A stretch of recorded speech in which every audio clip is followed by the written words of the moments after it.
La recherche astrologique et astrobiographique est bien délicate quelque part. Parce que on peut, plus on a de données, plus on est en mesure de valider n'importe quoi. C'est ça le paradoxe. Alors en astrologie, justement, souvent, on a une pléthore de données astronomiques et une pléthore de données existentielles au niveau de la personne. Alors, avec cela, on peut dire n'importe quoi, on peut faire n'importe quoi. Parce que l'éclairage qu'on veut donner à un moment donné à un événement, à une situation, est très relatif quant à sa portée. D'abord parce que il faut situer les choses dans le temps. Tel événement qui peut paraître impactant sur le moment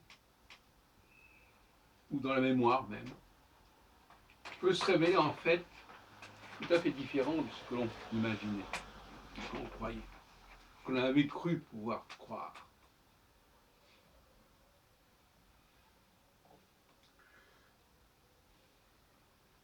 Certaines choses qui pourraient apparaître comme une réussite sont en fait un échec. Et certaines réussites sont suivies très rapidement d'échecs, etc., etc. Donc, il faut s'assurer que le modèle qu'on utilise soit vraiment viable.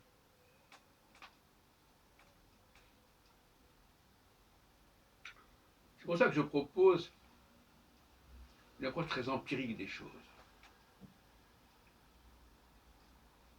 À savoir qu'un moment fort est un moment où le leader bénéficie d'un large consensus, d'un large impact, beaucoup plus large que celui qu'il a pu avoir à un autre moment. Et inversement, à un autre moment, il passe d'un large consensus à un consensus beaucoup plus étroit, etc., etc. On est toujours dans la variation du consensus, de large à étroit, d'étroit à large. Autrement dit, on peut confondre un consensus étroit, mais qui existe, avec un consensus large, qui ne se manifestera que plus tard. Donc il faut resituer les choses dans la progression, dans le cours des choses.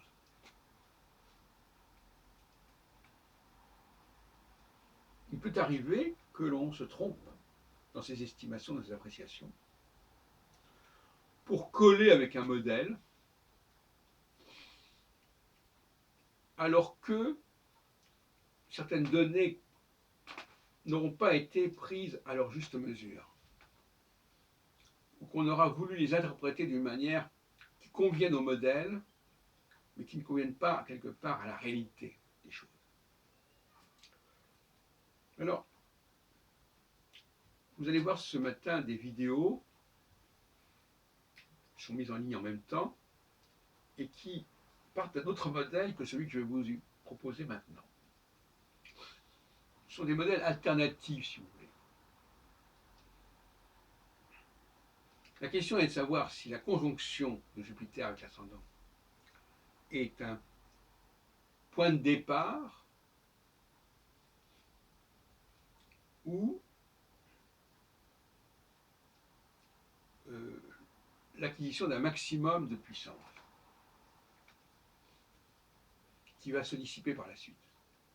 Autrement dit, est-ce que la puissance est un aboutissement ou un point de départ? Grave question. Et ce que je vais vous dire maintenant,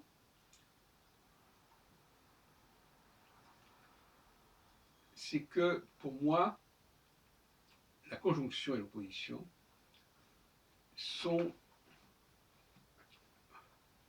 la mise à disposition du leader d'un maximum de puissance, de rayonnement, de charisme. Et que le carré à cette position est une raréfaction de ce charisme, une perte de charisme, une chute de charisme. Mais je reconnais que j'ai pu, dans d'autres vidéos, présenter les choses à l'inverse, parce qu'il y a plusieurs facteurs qui rentrent en jeu. Pour montrer que, de toute façon, quel que soit le système choisi, on est toujours dans mon système, parce que c'est un système qui peut avoir deux lectures possibles. Et ça reste quand même le même système, même si quelqu'un peut dire qu'il a apporté quelque chose, mais en fin de compte, c'est le même système. Donc, celui que je préconise actuellement, c'est celui que je suis en train de vous exposer maintenant.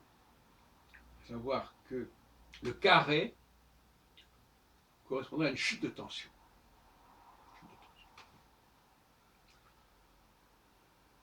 Une chute de tension brutale parfois, c'est-à-dire qui met fin à une progression.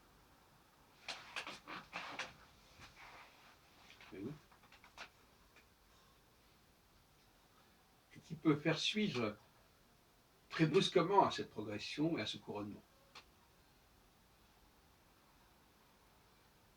J'ai en l'esprit plusieurs cas de ce genre, où, comme on dit, la roche tarpéienne est proche du Capitole, et où après avoir connu une certaine apothéose, à la fois dans le domaine sentimental, dans le domaine professionnel, etc., il peut y avoir une sorte de chute de tension et une sorte de désaffection, de désamour, qui s'en suivra assez rapidement, de déception, disons, quelque part.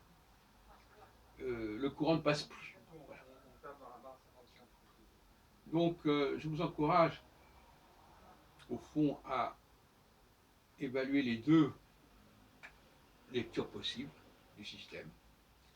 Jupiter ascendant, Jupiter carré,